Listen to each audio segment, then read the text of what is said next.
Hello friends, नमस्कार। हमारे YouTube channel college education में आप सभी का स्वागत है। आज अपना टॉपिक है स्विट्जरलैंड का संविधान, महत्व और विशेषताएं। पहला क्वेश्चन देखिए, स्विट्जरलैंड के संविधान के अध्ययन का महत्व बताइए। तो पहला है, स्विट्जरलैंड यूरोप का प्राचीनतम गणतंत्र होना। स्विट्जरलैंड प्रत्यक्ष लोकतंत्र की राजनीतिक प्रयोगशाला के रूप में विख्यात होना। स्विट्जरलैंड की कार्यपालिका का संसार की अनूठी कार्यपालिका होना। और स्विट्जरलैंड की स्थायी तटस्थता की विदेश नीति होना। दोस्तों, ये क्वेश्चन 5 नंबर का भी आ सकता है और ये क्वेश्चन निबंधात्मक भी आ सकता है।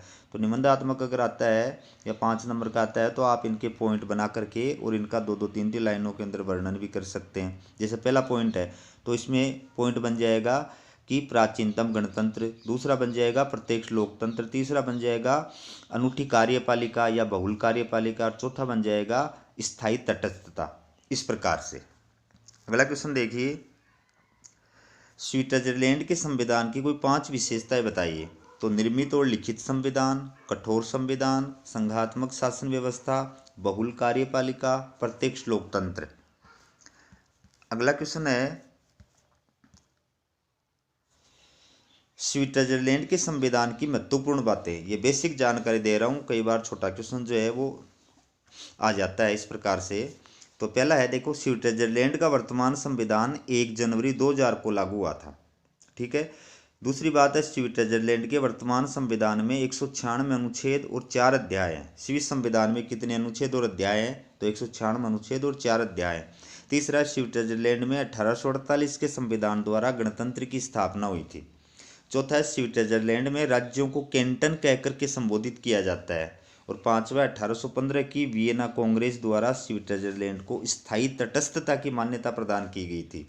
दुनिया में स्विट्जरलैंड ही एकमात्र ऐसा देश है जिसको विश्व के द्वारा और विदेश नीति में स्थायी तटस्थता के रूप में मान्यता प्रदान की गई है। यानी ये देश जो है स्विट्जरलैंड, वो विदेश नीति के अंदर दुनिया के देशों की राजनीति में कोई भाग नहीं लेता है, कोई इंटरफेयर नहीं करता है, अंतर्राष्ट्रीय मुद्दों पर कोई विचार अपने व्यक्त नहीं करता है, न पक्ष में बोलता है न विपक्ष में बोलता है। यही वजह है कि जितने भी मतलब महत्वपूर्ण अंतर्राष्ट्रीय संस्थाएं हैं उनके मुख्यालय जो है, कार्यालय जो है, वो ज़्यादातर आपको स्विट्जरलैंड में देखने को मिलेंगे।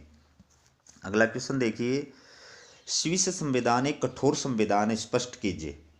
तो स्विस संविधान एक कठोर संविधान है जिसे सरलता से संशोधित नहीं किया जा सकता है। संविधान में संशोधन करने के लिए कैंटनों यानी राज्यों और स्विस संघ की जनता की सहमति आवश्यक होती है। वहाँ पर जन्म संग्रह की व्यवस्था है जिसमें जनता की राय ली जाती है। ठीक है। स्विस संविधान में संशोधन का प्रस्ताव संघीय संसद के दोनों सदनों द्वारा पास होना चाहिए और उसके बाद उसका समर्थन मतदाताओं तथा कैंटनों के बहुमत से होना चाहिए।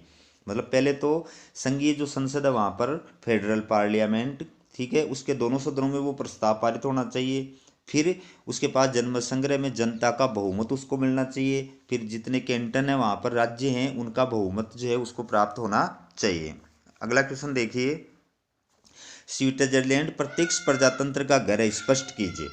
तो स्विट्जरलैंड को प्रत्यक्ष प्रजातंत्र का घर इसलिए कहा जाता है क्योंकि स्विट्जरलैंड में एक पूर्ण कैंटन गलेरस और चार अर्ध कैंटनों ओबवाल्डेन, निडवाल्डेन, इनर अपेंजेल, आउटर अपेंजेल में प्रत्यक्ष लोकतंत्रात्मक शासन व्यवस्था विद्यमान है। और इन कैंटनों में मतदाताओं की सभाओं लैंड्सजीमाइंड द्वारा कानून निर्माण का कार्य किया जाता है। एग्जाम में क्वेश्चन आ जाता है स्विट्जरलैंड के किन कैंटनों में प्रत्यक्ष प्रजातंत्र विद्यमान है। तो एक पूर्ण कैंटन गलेरस और 4 अर्ध कैंटन है ओबवाल्डेन, निडवाल्डेन, इनर अपेंजेल, आउटर अपेंजेल। बहुत इंपॉर्टेंट क्वेश्चन, अच्छी तरह याद कर लेना दोस्तों। इसके अलावा ये क्वेश्चन भी आ जाता है लैंड्सजीमाइंड्स क्या है। तो जो स्विट्जरलैंड के राज्य हैं यानी कैंटन है वहाँ पर जो मतदाताओं की सभाएं होती हैं उनको बोलते हैं लैंड्सजीमाइंड, जहाँ पर जनता खुद इकट्ठी होती है और कानून निर्माण का और अधिकारियों की नियुक्ति करने का, हटाने का वगैरह सारे फैसले जो है वो इस संस्था के अंदर, इस समिति के अंदर लिए जाते हैं, सभा के अंदर लिए जाते हैं। इसके अलावा स्विट्जरलैंड में संघीय स्तर और कैंटनों के स्तर पर जन्म संग्रह तथा आरंभ की प्रत्यक्ष लोकतंत्रात्मक पद्धतियों को अपनाया गया है। अगला क्वेश्चन देखिए, स्विट्जरलैंड की बहुल कार्यपालिका पर टिप्पणी लिखिए। तो स्विट्जरलैंड की संघीय कार्यपालिका जिसे संघीय सरकार कहा जाता है वह एक बहुल कार्यपालिका है जिसमें कार्यपालिका शक्ति 7 सदस्यों में निहित होती है। इसे बहुल कार्यपालिका इस दृष्टि से भी कहा जाता है कि संघीय सरकार के सभी 7 सदस्यों की शक्तियां और स्थिति समान होती है। तो स्विट्जरलैंड की कार्यपालिका को क्या कहते हैं? संघीय सरकार। और वो बहुल कार्यपालिका इसलिए कहलाती है क्योंकि पहली बात तो उसमें कार्यपालिका शक्तियां हैं वो एक व्यक्ति में निहित नहीं है बल्कि 7 व्यक्तियों में निहित है। दूसरी बात कि 7 सदस्यों की शक्तियां और स्थिति समान है। ठीक है ना। अगला क्वेश्चन देखिए, बहुल कार्यपालिका किसे कहते हैं?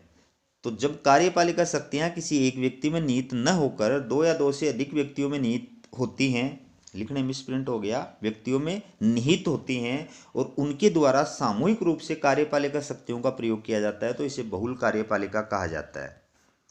अगला क्वेश्चन है, सविन्यासित आरंभक से क्या तात्पर्य है?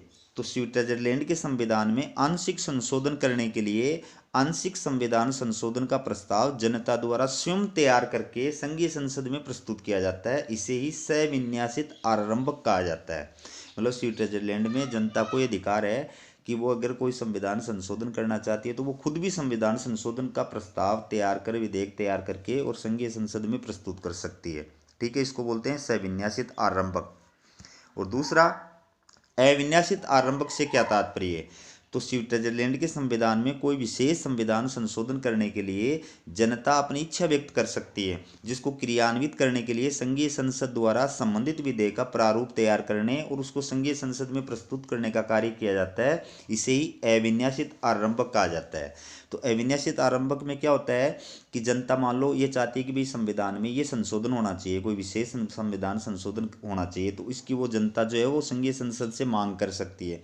तो फिर संघीय संसद उसके लिए उस विधेयक का प्रारूप तैयार करती है, संविधान संशोधन विधेयक का प्रारूप तैयार करती है और उसको वो संघीय संसद के अंदर प्रस्तुत करती है। तो ये बोलते हैं अविन्यासित आरंभक। अगला क्वेश्चन देखिए, स्विस संविधान में पूर्ण संशोधन का प्रस्ताव किसके द्वारा प्रस्तुत किया जा सकता है? वहाँ पर संविधान संशोधन 2 प्रकार से हो सकता है, पूर्ण संविधान संशोधन और आंशिक संविधान संशोधन। तो पूर्ण संविधान संशोधन वहाँ पर 3 तरीके से प्रस्तुत किया जा सकता है। उत्तर देखिए, स्विट्जरलैंड के संविधान में पूर्ण संशोधन का प्रस्ताव निम्न 3 तरीके से प्रस्तुत किया जा सकता है। पहला, स्विट्जरलैंड के 1 लाख मतदाताओं द्वारा पूर्ण संविधान संशोधन का प्रस्ताव प्रस्तुत किया जा सकता है, खुद मतदाता भी प्रस्तुत कर सकते हैं। ठीक है।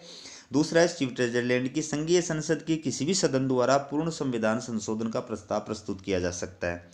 तीसरा है, स्विट्जरलैंड की संघीय सरकार के आदेश से पूर्ण संविधान संशोधन का प्रस्ताव प्रस्तुत किया जा सकता है। और लास्ट क्वेश्चन है दोस्तों, स्विट्जरलैंड के संविधान में कितने प्रकार के संशोधन किए जा सकते हैं? तो स्विट्जरलैंड के संविधान में 2 प्रकार के संशोधन किए जा सकते हैं, पूर्ण संविधान संशोधन और आंशिक संविधान संशोधन। पूर्ण संविधान संशोधन का मतलब है कि पूरा संविधान बदल देना, और आंशिक संविधान संशोधन का मतलब होता है संविधान के किसी धारा में या अनुच्छेद में या कोई व्यवस्था में परिवर्तन करना। ठीक है। तो दोस्तों, ये वीडियो कैसा लगा कमेंट करके ज़रूर बताएं, और वीडियो पसंद आए तो ज़्यादा से ज़्यादा विद्यार्थियों के पास इसका लिंक शेयर करें ताकि नए विद्यार्थियों तक हमारा चैनल पहुंच सके। हमारा वीडियो देखने के लिए बहुत बहुत धन्यवाद, और चैनल को सब्सक्राइब करना न भूलें।